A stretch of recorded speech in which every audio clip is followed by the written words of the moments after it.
those properties are in big trouble, and it's just a matter of time before they either sell for pennies on the dollar, get converted to something else, or just sit there vacant, languishing. Welcome to the Freedom Point Real Estate Podcast, where we talk about creating more time freedom through passive real estate investing. Passive investing in real estate challenges conventional investment wisdom. We are passionate about learning and sharing resources with others who are ready to transform their investing mindset. Quick disclaimer as always, I am not a CPA, I am not an attorney or a financial advisor. This is not financial advice, not telling you or anyone else what to do. The views and opinions expressed in these podcasts are provided for education and informational purposes only and are not necessarily the views of my employer, ADP. I'm glad you're here. Now let's dig in. All right, welcome back, Freedom Point Podcast listeners. Thank you again for jumping into another episode of the Freedom Point. We're so glad you're here with us today. Really appreciate those that have been giving us a 5-star review, folks that have daily been consuming our content. I've had a few listeners lately tell me that they have gone back and binge listened to over 100 of our previous episodes. So really appreciate your time, effort, and energy there. I have another guest with me today, Joey Kline. Joey, welcome to the show. Jeremy, how you doing? Thanks for having me. Yeah, absolutely. Thanks for being with us here today. Joey's a commercial real estate broker. He focuses on representing corporate tenants in diverse industries like technology, professional services, manufacturing, and entertainment. He's based in Atlanta, and he's also the host of the Tech Talk podcast, which features technology executives from Atlanta and the Southeast. Joey's passionate about urban-focused developments and transit expansion advocacy. Joey, with all of that said, maybe you can help our listening audience get caught up with you. Maybe let us a little bit know more about your story, your background, and what you're currently focused on. Sure. Thanks for the intro. I am a commercial real estate broker here in Atlanta, a tenant rep, as we're so often called. And I have been at JLL, which is the only place I've ever been a broker, for about 10 years now. I got here somewhat on a somewhat circuitous path.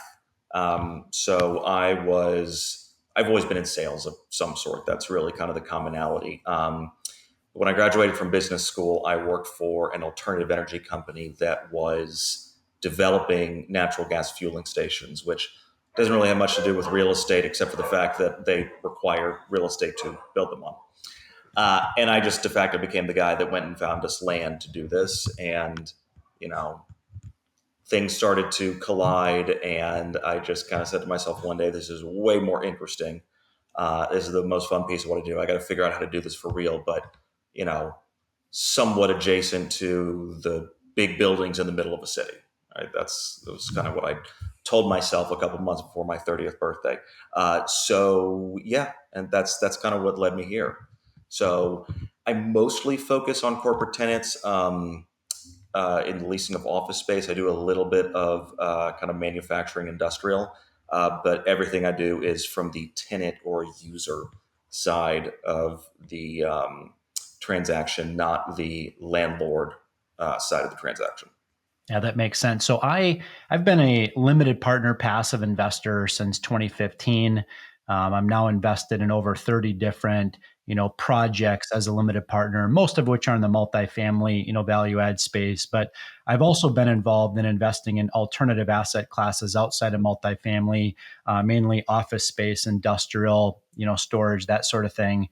And I know the office space specifically has been, somewhat I guess you'd call it decimated from the experts, but at the same token, I know there's obviously, areas of opportunity, at various different stages of the economic cycle. So curious to know about what you have seen as some of the latest trends, in commercial real estate, particularly, office space and urban settings.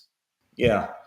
I think that I'm not saying there's not pain out there, because there definitely is, but there is a real lack of nuance and investigation of exactly where that pain is, how it's concentrated, what the true risk is, and how deep it goes.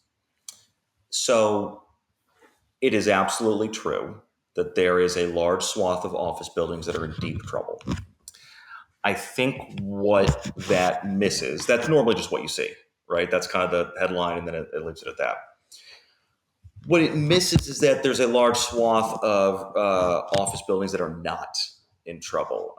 The office space world has been bifurcated, and I think forever bifurcated into the, let's call them the haves and the have-nots. Okay, that can be somewhat of an analogy for our society in general.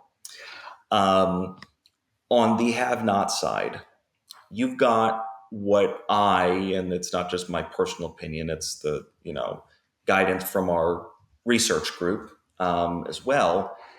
You've got, I would say, 25 to 30% of the office inventory in this country that is, for all intents and purposes, functionally obsolete.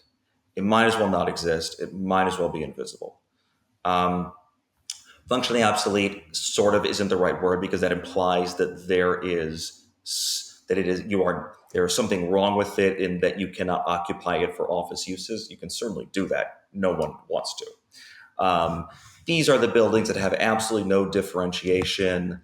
A stretch of interstate deep into the suburbs, 4 to 6 story office buildings surrounded by a sea of parking, that have forever had the Walmart strategy, competing on price and price alone. And that worked for a certain period, and it just doesn't now, right? If the office is not so much optional, because you've actually seen executives really kind of tightening the leash on returning to the office, but if the office has to be an elevated experience, those type of properties don't cut it. And so not only do those properties not get leased for new deals, they don't even get toured, right? They're not on the list for clients of mine to even go consider. And when the existing tenants are up for renewal, invariably the majority of them are going to choose to go somewhere that's a bit more dynamic. It's not an urban suburban thing. Frankly, there can be amazing office property in the suburbs. I simply used that as a vivid example of what I think a lot of people have seen in terms of buildings that look the same. So then you have these buildings that lose tenancy. Maybe maybe there's a loyal 30 to 40% that would continue to renew there. But how do you cover your debt? How do you renovate the building? How do you renovate the building to then go lease up the building so that you can cover your debt? You can't convince someone to lend you on that building because they don't realistically think you're going to be able to cover it. So, it's a self-fulfilling prophecy. Okay, so those properties are in big trouble, and it's just a matter of time before they either sell for pennies on the dollar, get converted to something else, or just sit there vacant, languishing. Then you have the differentiated Class A minus product. And again, this can be urban or suburban, that by virtue of location, by virtue of design, by virtue of amenities, a number of different things, and by virtue of ownership, smart ownership with deep pockets, is a really attractive place for people to work. Those owners, look, it might be harder for them to go out and recapitalize a project.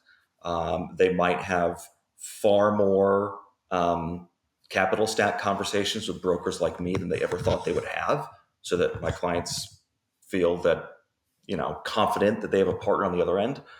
But they're generally doing pretty good. Yes, the demand.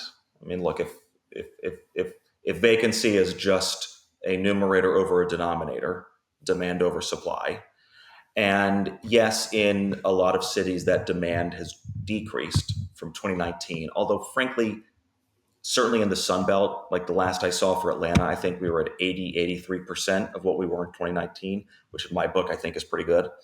The thing is that the denominator has decreased as well. And in a lot of cases, it's decreased more because you have such a huge pile of assets that are no longer attractive. And so the new supply demand equation, it's still pretty attractive, right? because you have taken so much supply off the market that no one wants to go to. Joey, that's fascinating. What from an investor's perspective, I'm just curious on this space more than anything.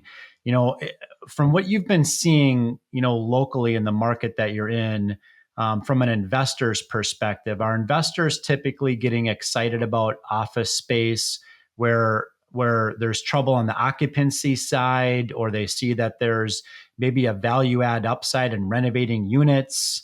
What's kind of the main moral of the story, there? Is it just that valuations are down, or is there an opportunity, for them to come in with some type of a value add play, add some additional amenities, reposition the units, bring in a different, tenant base? What does that typically look like? Um, yes and no. I think office is currently by far the most out of favor of the major asset classes. Um, and I think for certain funds that are highly scrutinized, that are highly bureaucratic and institutional, that are very risk averse, I mean, I get it. And that makes sense, right? And they're offloading, they're trying to rebalance what percentage of office they have. For the savvy investor that can take a risk and really knows this market, they are very enthusiastic. Um, I mean, just two examples that I'll take from my city, which is again, Sunbelt is look just like you see the most of the population of this country converging on the Sunbelt in terms of the net gain. Um, you see a lot of leasing activity in the Sun Belt. Although, frankly, New York had a great quarter recently, um, and so in our hottest market, Midtown, there's a building at what is arguably the best intersection. It's a Class A building. It just needs some work. It's absolutely in the right place. Um, that building just sold for 30% less than it was bought for. And it was bought by one of the largest office REITs in the Southeast that understands that, if you have the capital to put into this asset, you will lease it up. It is not a matter of if, it's a matter of when, purely based upon the activity in Midtown and the um, the quality of the assets that are seeing most of the leasing.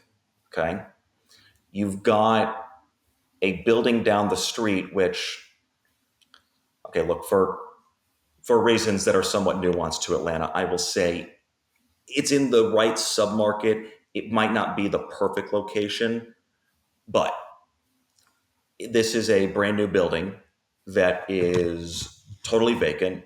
Some other assets in the market have gotten the share of new leasing that this one hasn't. And it recently sold for less than replacement cost. And the new owner is going to put in a good bit of money into this finished building, um, to make it compete the way that it hasn't been able to. But their basis is incredible.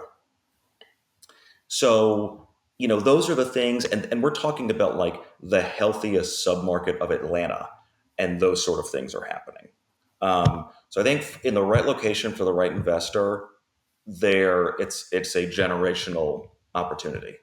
Yeah, that's great. I heard you, just kind of to repeat, I heard you emphasize the importance of the location. Obviously, the basis is incredibly important. Certainly, valuations today are significantly different, in most cases down, from where we saw, you know, um, properties trading at just 3, 4 years ago. Obviously, the expectation of what those future valuations might look like, and obviously, it always comes down to what the ultimate, business plan is, as well. So, appreciate that. I am just kind of curious because I've heard this happening in some markets. Some operators, owners. Have you seen any transactions out there where the business plan involves converting the office space into a different asset class, like, for example, storage or light industrial or multifamily? Yeah. Um, it's easier said than done. I think well, what people think the low hanging fruit that they point to is turning office buildings in the center of the city into multifamily, and you know all things being equal, it's a great idea. I mean, the problem is that any office building that has been developed, let's call it in the past 30, 35 years, you know, in the middle of a city, typically has a, let's call it 20 to 25,000 foot floor plate. It's just not, it's too deep. It's not conducive. I mean, if you think about what it would take for everyone to get a window, you're talking about these really, really long and narrow units, or you have normal size units and then you just have this dead space in the middle. So it's easier said than done. There are opportunities for buildings like that are a bit older vintage, ones where traditional floor plate is, call it 10 to 15,000 square feet. That's definitely happening. It's not cheap. I mean, it's still very expensive, and you have to make sure that the rent, you have to make sure that the rent you can charge will actually pencil. I mean, yeah, you have an existing building, but you're doing a ton of work to it. So, I mean, even in some cases, cost of capital, cost of renovation, you might have to charge to truly make a return. You might have to charge a rent that the market simply doesn't support. So there's a lot of roadblocks. Um, in terms of industrial, I have definitely seen some single story office buildings go more kind of flex warehouse industrial for sure. That was already happening in the suburbs, where a lot of those kind of small bay flex retail, flex industrial properties are. But I think we're in the first inning of this. I mean, for a lot of owners, it is going to be the five stages of grief. And until they get to acceptance, the property is not going to trade for what it needs to trade for the next owner to convert it and actually make a return. And so until those owners, again, accept their situation, nothing's going to happen because it's untransactable. Yeah, that makes total sense. Now, I know that you're a an advocate, or at least you're real passionate about what's called transit expansion advocacy, which until today I've never even heard that term before. So maybe you could unpack that a little bit for our listening audience and really explain, really, how does transit expansion advocacy impact commercial real estate, and why is it important for urban development? Well, I mean, it's simply the putting passion and work behind getting more public transit. Admittedly, in the city and state in which I reside, it is a let's put it diplomatically and say a very uphill climb. Before I moved back to Atlanta, I lived in DC for 4 years, and I just saw what life can be like with a bus system and a rail system that comes all the time and is really easy to use. Um, Look, Atlanta's never going to be. Excuse me, the United States is never going to be Europe. Okay, most of our cities are just not built um, that densely and to have that degree of public transit. Um, the reason I'm an advocate for it is because I just think that we should have choices. If you want to drive your car everywhere, which I do, frankly, um, and that's not, I don't think it's a hypocritical statement to say that I drive my car everywhere and I'm for more transit. Um, I think that everyone should have a choice of what mode of transportation they want to use, whether it's bike, car, or transit. I mean, right now in a lot of cities, including my own, really the only people that take transit are those that are forced to because they are too poor to own a vehicle. Um, and that's just a recipe for a really underfunded system. Look, COVID didn't do anything good to our system or, frankly, to others. Even large systems like New York, which is, you know, arguably the best public transit in the country, has real issues. So, you know, certainly for Sunbelt cities, the reason I'm a fan of it is because if if what is projected is correct, that outsized growth is going to continue to occur in cities like Nashville, Charlotte, Atlanta, Dallas, Houston, Phoenix. Um, at a certain point, you have cities that don't have the infrastructure to reasonably and conveniently shuttle people from one location to another. And you can't just keep putting an extra lane on every road or every highway. So, my opinion is more of a practical one. I just think that we're going to choke on ourselves at some point, and I think that a lot of people would argue that maybe we're already there. So, there are projects underway in Atlanta right now. They are admittedly extremely limited. In a lot of states where you have, let's call them purple, with a red state government and a, blue city government, there are a lot of hindrances to this. So it's something I'm passionate about, but, it's an uphill battle, especially in the Sun Belt. Yeah, absolutely. And Joey, thank you for your insights there. Much appreciated. I know that you're also a fellow podcast host of Tech Talk. So just curious to know, as it relates to Tech Talk, what's some of the messages that you're most intending to relay to those that listen? Sure. That is sort of born out of a lot of interaction with the technology community here in Atlanta. Um, I would interact with them just through my work, right? A lot of them are my clients that I help find space, and I realized that there was a real lack of just a lack of awareness of some companies doing amazing things in this region, and so I wanted to start a platform where early stage CEOs could kind of get their message out. So I mean, it's decidedly not a real estate conversation. We really, unless the technology they're developing happens to be real estate related, which is somewhat rare, we really don't talk about it at all. It is focused on just how Atlanta's tech scene has grown by leaps and bounds, why Atlanta has attracted these sort of companies and this sort of talent, and just kind of highlighting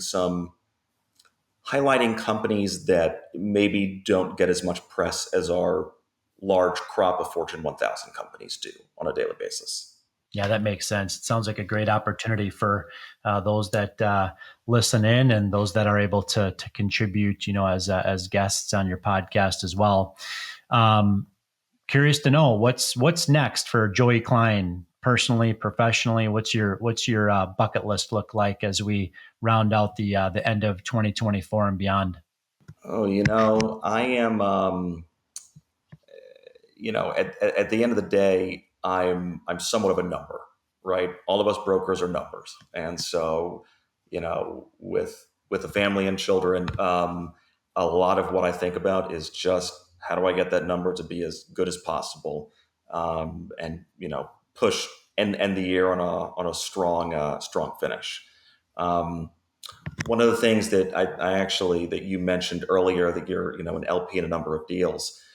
I I can relate to that, and I feel like a lot of real estate people will themselves kind of go and try and be the landlord. I got to say, I have absolutely no desire to do that. It sounds like a pain to me. I'd rather give up a couple points of return and just let someone else do the dirty work.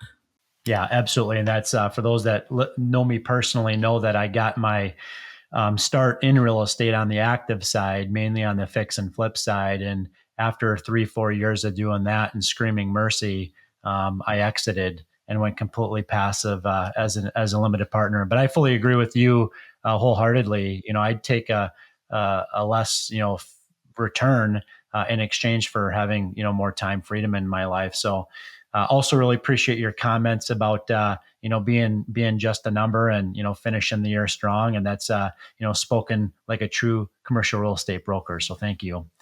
Um, what's maybe one or two different ways that our listening audience can reach out, learn more about what you're up to, et cetera? Yeah. I have a personal website that kind of gives some examples of the work that I do, and it is pretty easy. It's joeykline.com, JoeyKline. Not sure how that URL was available, but it was. And my You can check me out on LinkedIn as well, which is where I post a lot of opinions on real estate, and also the podcast that I host. That's great. Well, we'll put those links in the show notes for this episode. Joey, really appreciate your time and the value that you provided us today. Yeah, Jeremy, thanks for having on. It's good to talk to you. Absolutely. And listening audience, thank you again for jumping into another episode of The Freedom Point. We look forward to having you join us on the next episode. Thank you for hanging out with us today and for listening to the Freedom Point podcast, powered by Starting Point Capital. This show is for entertainment purposes only. Nothing said on this show should be considered financial advice. Before making any financial decision, please consult with a professional. This show is copyrighted by the Freedom Point podcast. Written permissions must be granted before syndication or rebroadcasting. If you're interested in connecting, you can find contact information at startingpointcapital.com.